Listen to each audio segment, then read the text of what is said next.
بسم اللہ الرحمن الرحیم۔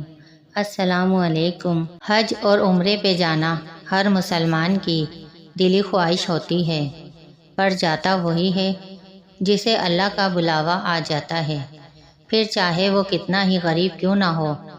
لیکن جب اللہ نے اس کو بلا لیا تو وہ اس کے لیے کوئی نہ کوئی وسیلہ بھی بنا دیتا ہے۔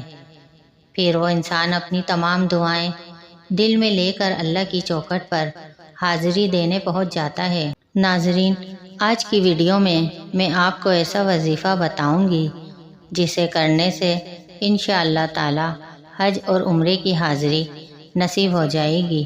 اذان ختم ہو تو آپ نے 3 مرتبہ یہ دعا پڑھنی ہے: لبیک اللہم لبیک، لبیک لا شریک لک لبیک، ان الحمد والنعمت لک والملک لا شریک لک۔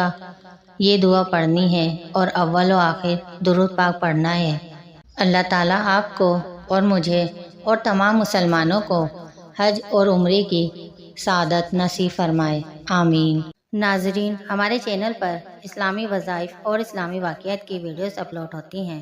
ان ویڈیو کو دیکھنے کے لیے ہمارے چینل کو سبسکرائب کیجیے اور نوٹیفیکیشن بیل کو آن کر دیجیے تاکہ آنے والی ویڈیوز آپ کو ملتی رہیں۔ شکریہ۔